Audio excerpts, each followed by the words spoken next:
According to the Kenya National Bureau of Statistics, approximately 34% to 40% of women in Kenya have experienced physical violence.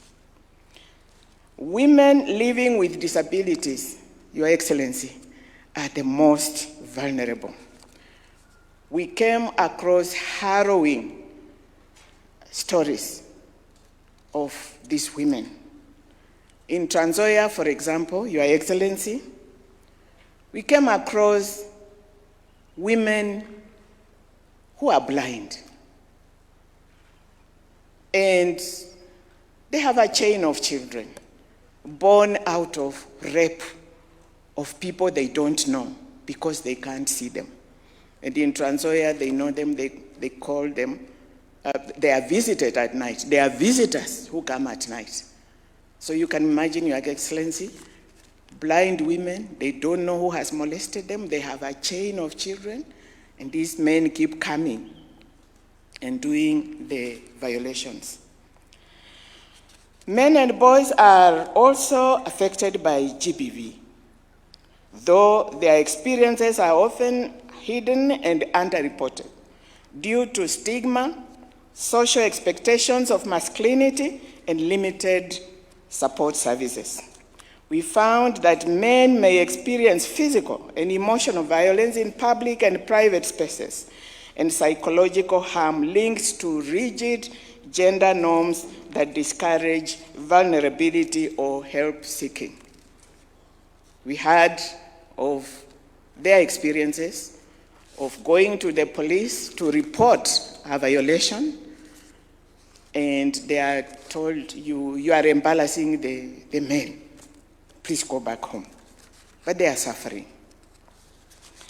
The Kenya Demographic and Health Survey findings indicate that about 34 to 44% of men in this country have suffered various forms of gender-based violence. On femicide, Your Excellency, the statistics are grim. Between 2022 and 2024, reported cases of femicide rose by 10%, with 578 women killed in 2024 alone. These are not just numbers. They are mothers, they are daughters, and their sisters whose lives were cut short, often by those they trust most. Our analysis reveals a chilling reality. The home, Your Excellency, has become the most dangerous place for women and girls in Kenya to live in. The home, a place of love, a place of warmth, also we think is the epicenter of femicide, Your Excellency. Children and boys and girls, Your Excellency, children as young as 3 years old, both boys and girls, are facing a severe scourge of abuse, defilement, sodomy, in the hands of people who should care for them, their own fathers.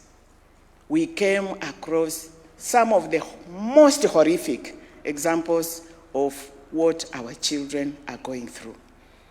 In Wajir, we heard of this experience.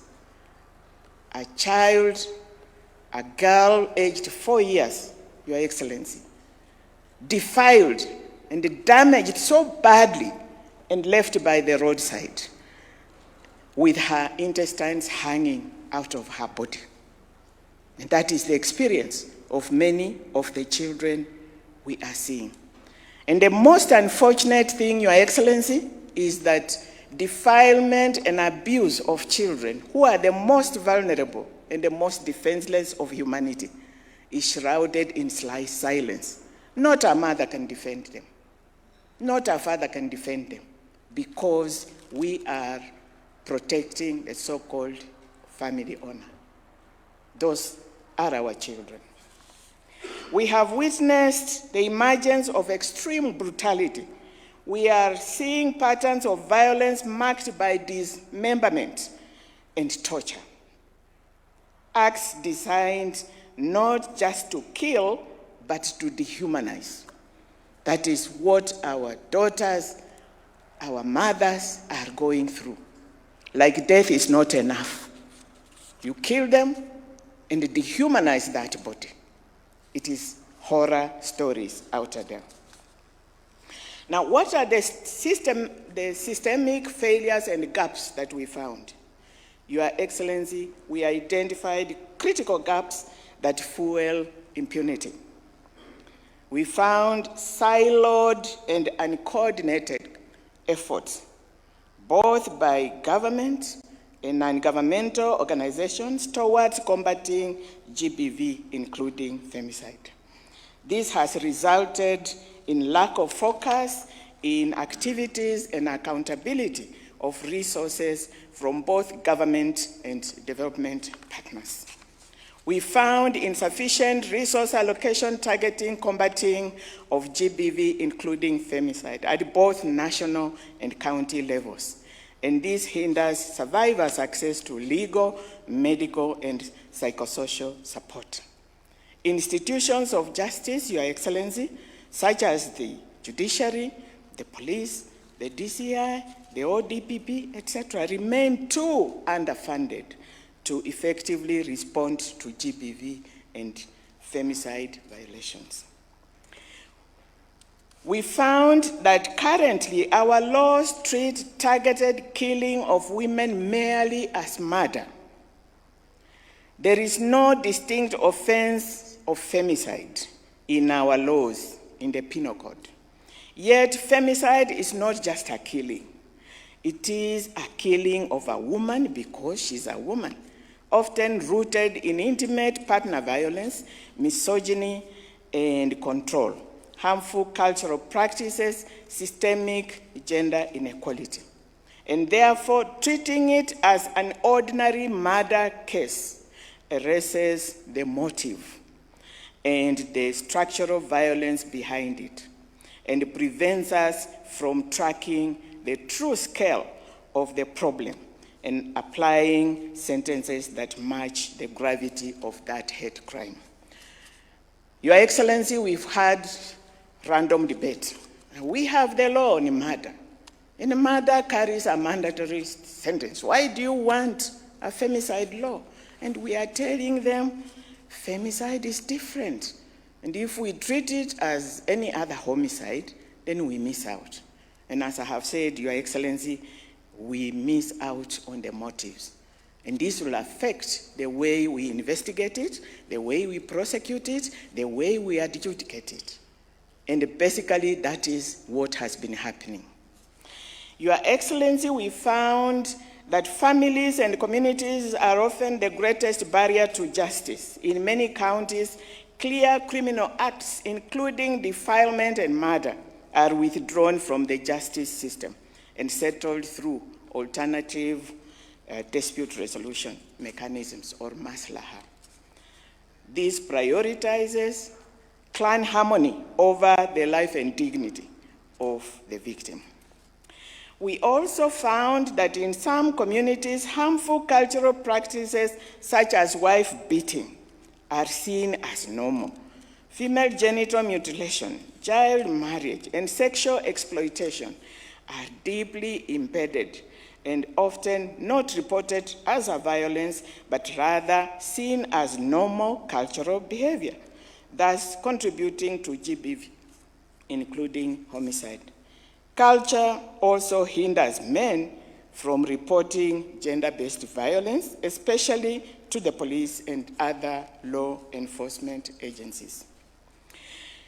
Your Excellency, we also found a total disconnect between our Constitution's promise of respect and protection of human rights of all, irrespective of their gender. This is mostly due to ignorance of the constitutional guarantees among many of the citizens. GBV and femicide are fueled by lack of respect for the rights of men and women in this country. Your Excellency, we also found that our response mechanisms are siloed. Survivors are forced to navigate a disjointed system of police, hospitals, the courts, often facing traumatization at every turn due to a lack of resources and training. We also found a data management system that is inadequate, consequences of which render survivors invisible, denies them protection, leads to poor cases tracking across police, health facilities, prosecution, and the courts, as well as fueling of impunity for perpetrators. Your Excellency, those are some of the findings. Many more are in the main report. Now, what are our recommendations? Guided by these findings, Your Excellency, the TWG proposes a radical shift in how Kenya prevents and responds to this violence. We have outlined actionable recommendations in this report, some immediate term, some middle term, and some long term. And these include, Your Excellency, we are requesting that you declare GBV, including femicide, a national crisis, because indeed it is. And the reason for this recommendation, Your Excellency, is that once you declare it a national crisis, it will get the highest response from the highest office. And it will get urgent, coordinated, and survivor-centered action. Your Excellency, we pray that you do it as an immediate measure. We also recommend the establishment of a dedicated GBV and femicide police unit to strengthen prevention, investigation, and prosecution of GBV and femicide-related crimes. This unit will recognize GBV and femicide as distinct, complex, and high-risk offense requiring specialized skills, survivor-centered approaches, and coordinated responses.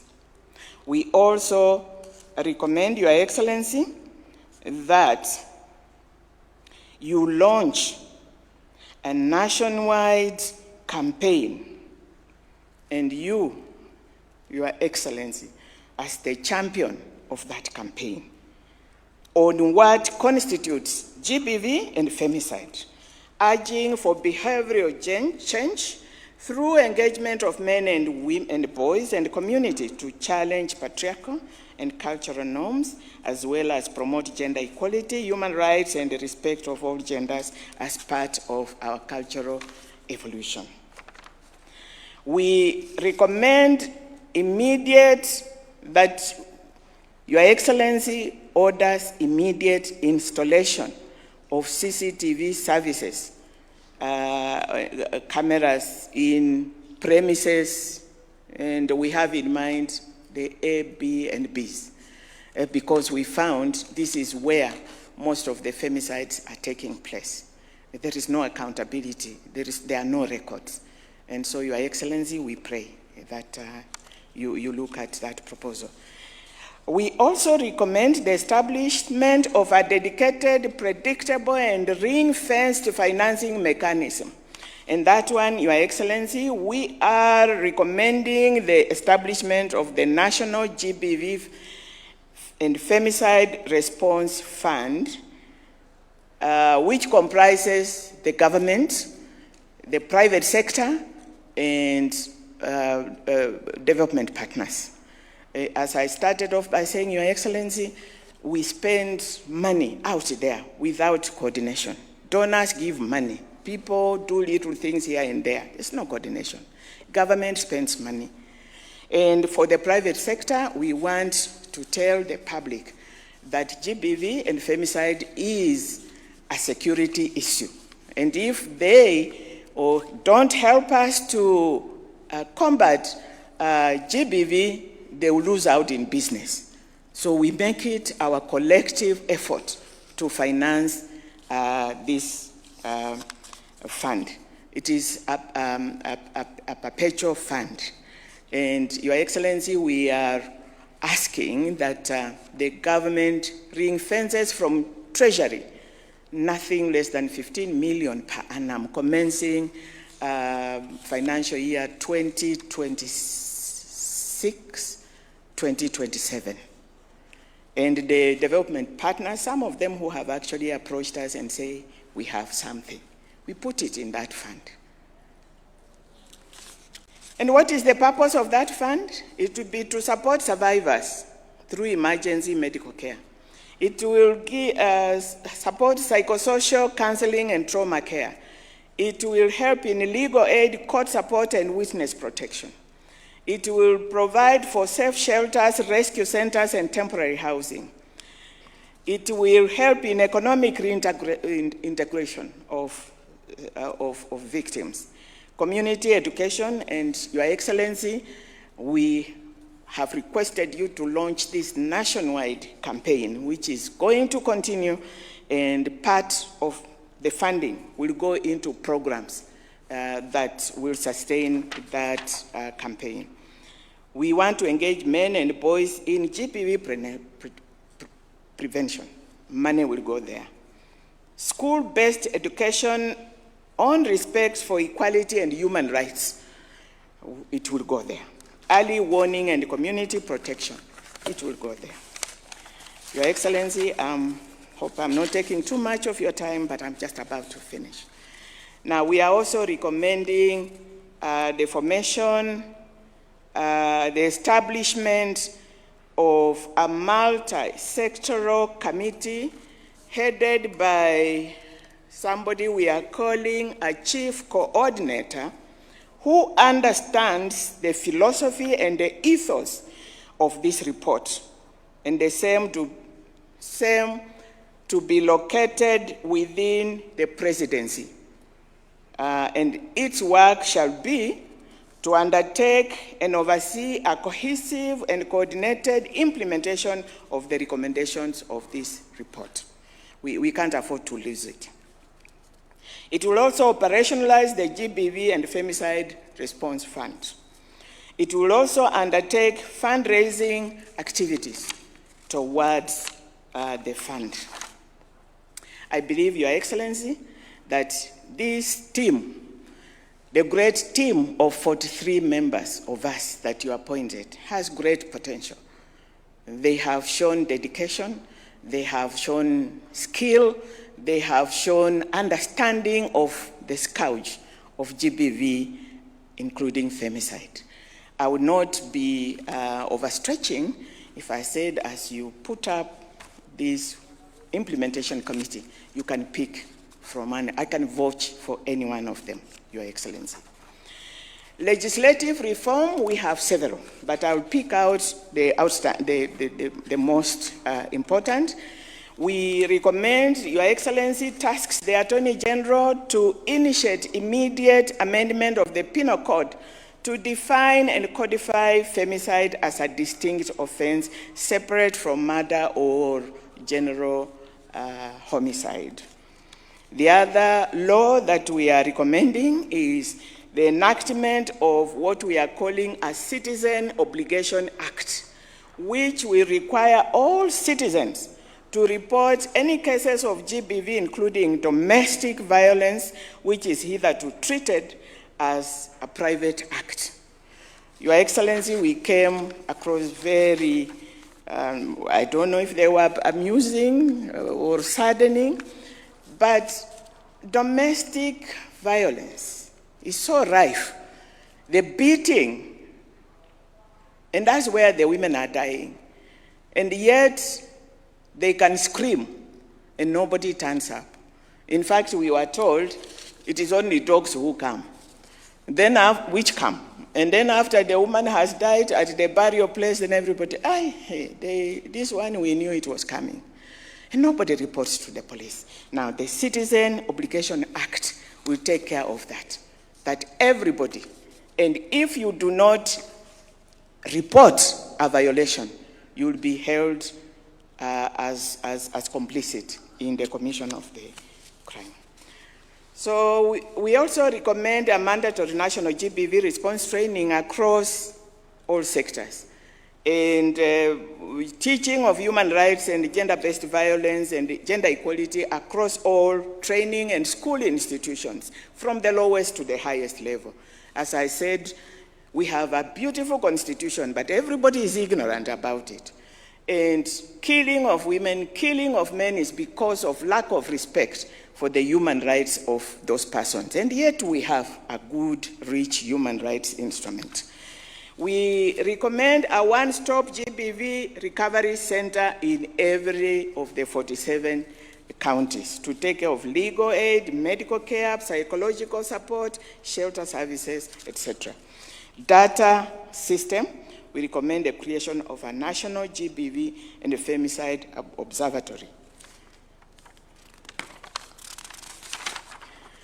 And we have listed the functions.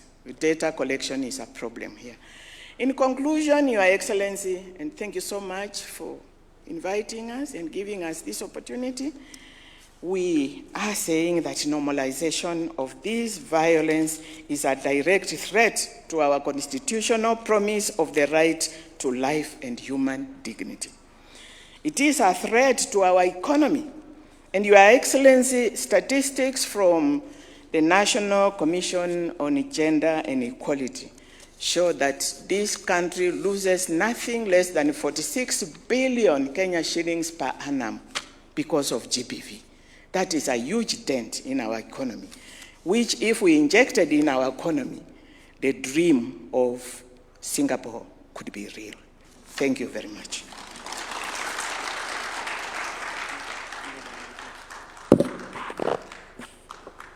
Honorable Lady Justice, you can hand over the report to His Excellency the President.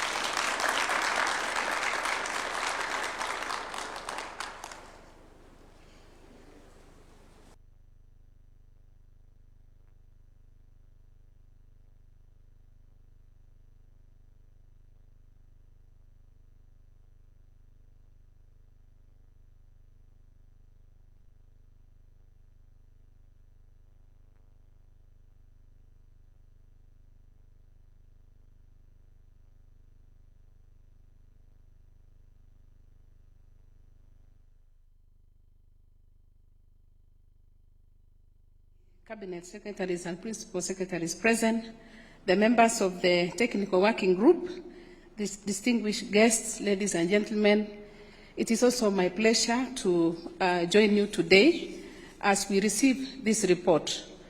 I will not repeat what has been said because that report is rich. We are going to interrogate it, but we want to state that this report anchors the efforts that have been put in place, and Your Excellency, the report that you are holding is a collective hope and expectations of millions of Kenyans.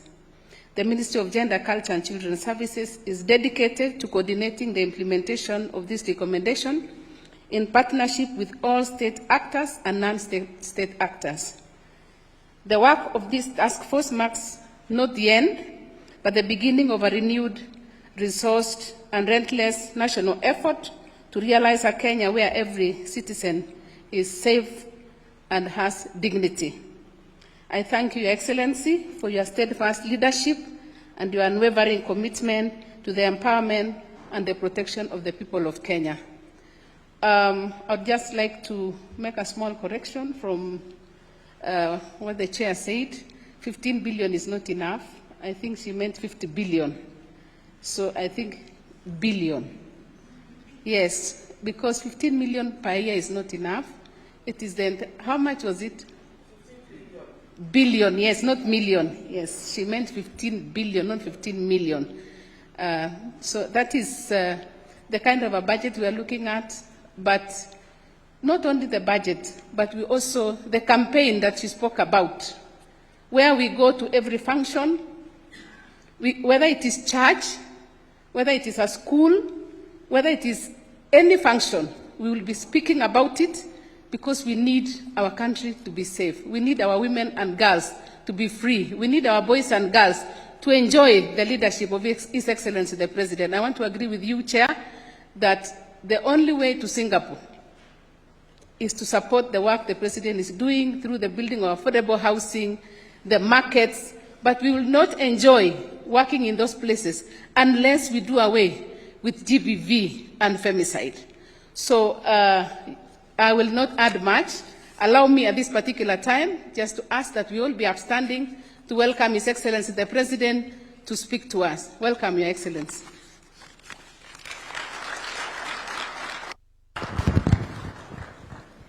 Thank you very much, CS. Please, let's take our seats. Asante sana.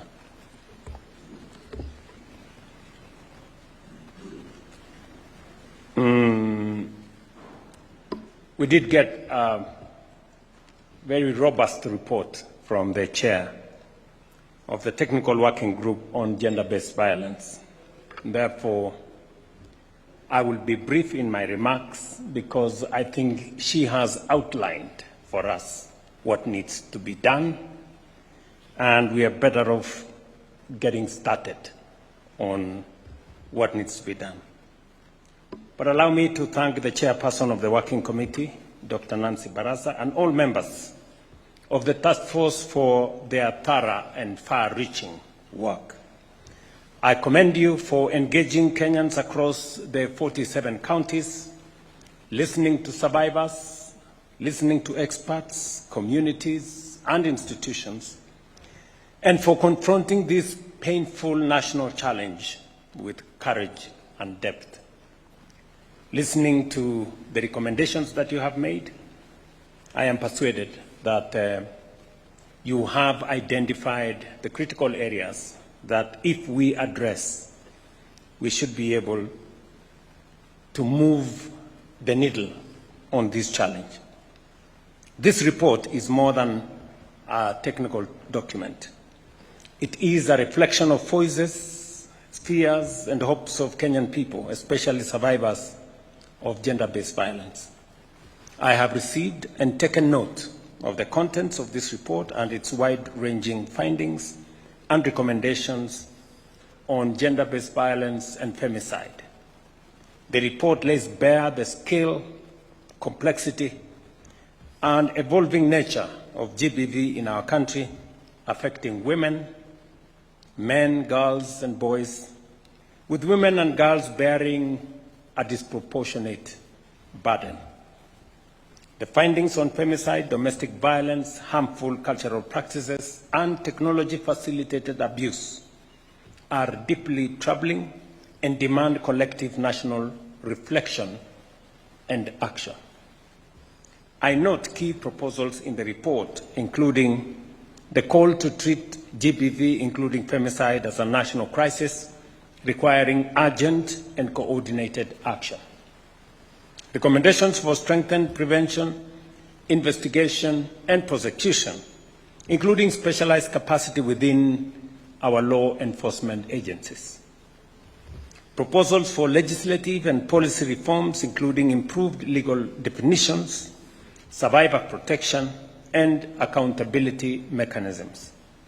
And the emphasis on coordinated financing, data systems, survivor-centered services, and national awareness and behavioral change. These recommendations speak to the need for institutional coordination, adequate resourcing, and a whole of government and a whole of society response. I wish to assure the nation that all recommendations will be carefully considered and subjected to due process in accordance with our Constitution and the law. The report will be reviewed through the appropriate government mechanisms, including the Cabinet, relevant ministries, departments, and agencies to determine policy, legislative, and administrative action. Where legislative reforms are proposed, they will be processed through the established constitutional and parliamentary procedures. Even as we consider this report, I wish to reiterate the government of Kenya's will and will continue to support and take decisive action to end the scourge of GBV in all its forms. Immediately, the CS responsible for this space will work with the colleagues, and within the next 1 month, we will have processed it through cabinet under my chairmanship, and we will take the appropriate actions as have been recommended by the chair here. Violence against any Kenyan is unacceptable. Violence rooted in gender, power, or inequality is a betrayal of our Constitution, our values, and humanity. Protecting life, dignity, and safety is not optional. It is a core duty of a state. That said, however, ending gender violence is not the work of government alone. Parents and families and communities must nurture respect and non-violence from every home. Religious institutions must uphold the sanctity of life and dignity. Community leaders and elders must reject harmful practices and silence around abuse. We must all, as we have been implored here, reject violence around abuse. We've had men get beaten, but because they do not want to look weak, they cannot report. And then women are beaten on the other side, and because it is culture, they do not want to report. Otherwise, they make the men look like they are not doing the right thing in accordance to society's norms. So we end up with violence and a lot of silence around it. Security agencies must act firmly, professionally, and without fear or favor. Citizens must speak out, report abuse, and stand with survivors. Every Kenyan has a role to play in ensuring that GBV is prevented, reported, and punished. And therefore, I am very happy with the work that this committee has done, this task force has done. I commend you for, I went through the report, and I am persuaded beyond any doubt that you did apply your minds and effort appropriately. And as a means of ensuring that we pay you back, we will make sure that this report is implemented. And therefore, Waziri, you have your work cut out to process this through cabinet.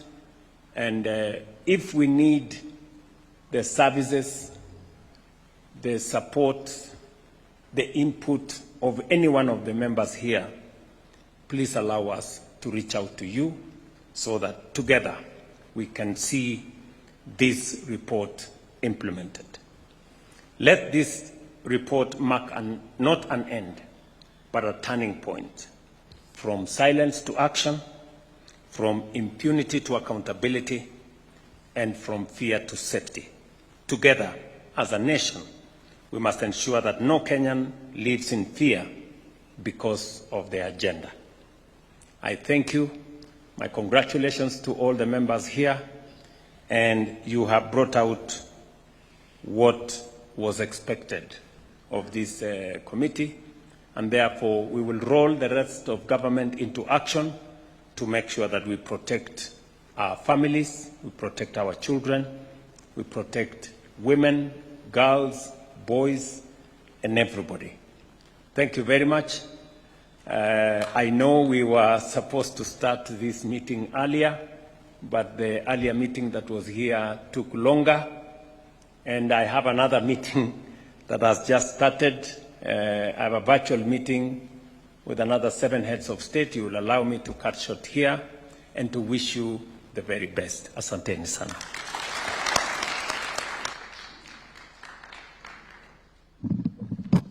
Your Excellency, a quick photo, perhaps?